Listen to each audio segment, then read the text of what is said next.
Hey guys, it's Heather here. Today I'm going to show you how to rope drop Disney's Magic Kingdom Park. I'm going to give you my best tips and tricks on what rides you should ride and what you need to do exactly when you first get into the park. That way you have a great rope drop and you could set yourself up to ride as many rides as you can in the first couple hours of the park being open. So let's go ahead and get right to it.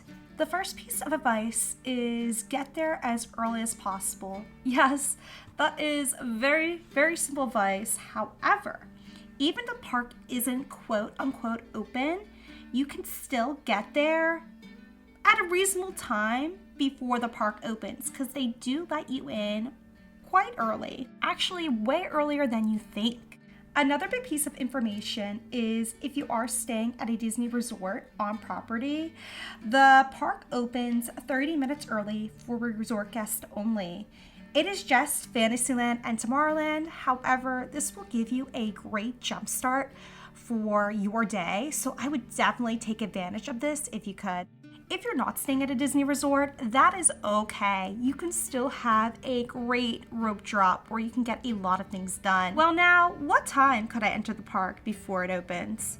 So that will depend on the time that the park opens, because depending on crowds, sometimes the park opens earlier than usual. So what I would do is when you do plan your day, go check the calendar of the day on the day that you are going to Magic Kingdom and see when the park does open. You can check this on the My Disney Experience app and or the Disney World website. So if you are staying at a Disney resort and choose to take the Disney bus to get to Magic Kingdom, they do start running 45 minutes early before the park opens. I have seen on Instagram people getting on the bus earlier than that, so I would definitely check your hotel, double check with your hotel to see what time they do exactly open, and then get there as early as you can to catch the first bus. The Magic Kingdom parking lot, which is called the Transportation and Ticket Center, it does open 90 minutes before the park opens. So an example would be is if the park opened for early entry at 8:30 in the morning, the parking lot will open at 7 a.m. for the Transportation and Ticket Center. I would definitely try to park there as early as possible because security lines to get into the park do get quite long when you do arrive a little bit later.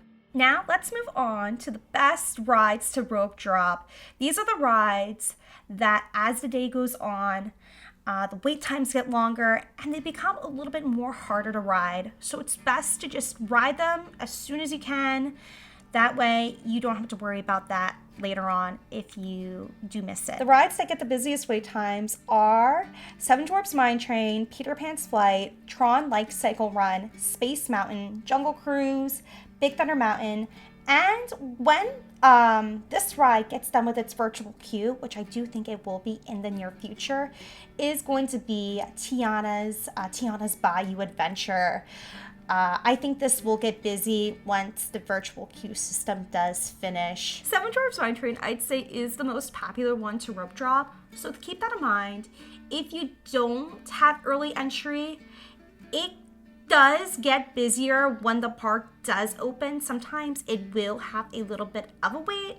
So just keep that in mind. It might be a little bit of a harder one to drop, to rope drop. Now, Peter Pan can also be another ride where the wait never really goes down as the day goes on.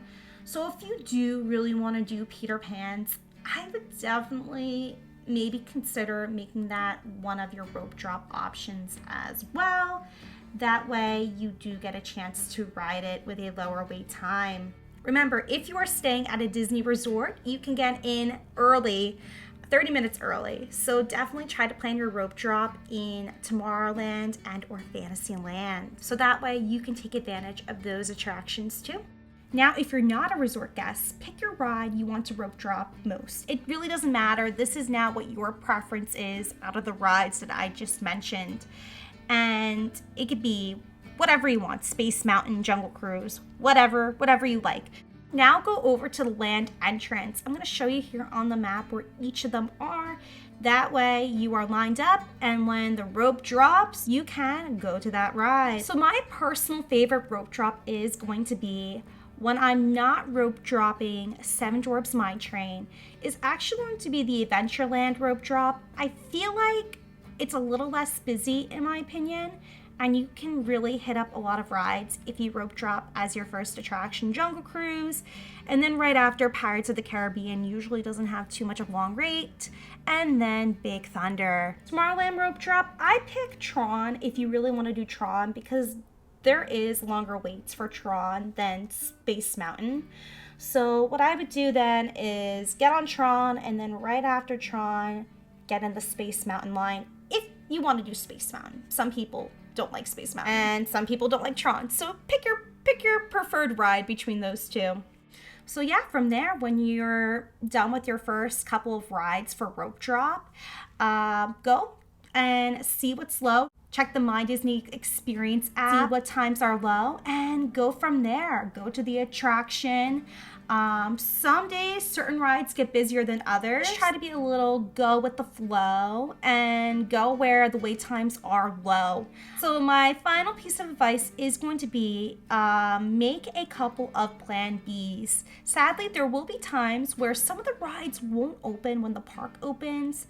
This could be because of a technical issue or another issue that could arise for some particular reason or whatnot, which happens sadly. If Space Mountain is broken for some reason, maybe then you can rope drop Jungle Cruise. If your ride isn't going to open on time, be prepped to change your plans to another ride or whatnot and ride that attraction.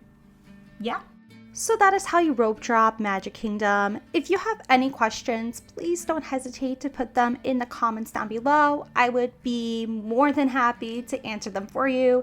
It is an easy park to rope drop. So if you do get there earlier in the day, I think you will have a fantastic day at MK. Well, and that, my friends, that is the end of the chapter. Go comment down below, what is your favorite ride to rope drop at the Magic Kingdom? Subscribe to the YouTube channel if you'd like to see more Disney content. Like, share.